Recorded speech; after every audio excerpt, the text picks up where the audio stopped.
This is DJI PHANTOM 4, and today I'll show how you can check for software and firmware updates in this drone.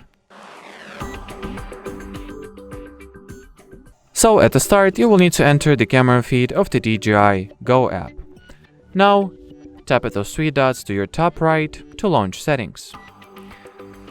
Next, select the General Settings category, scroll all the way to the bottom and enter the About section. And here you can check for updates for the aircraft, check for FlySafe database and aircraft and app FlySafe database updates, as well as basic FlySafe database updates as well.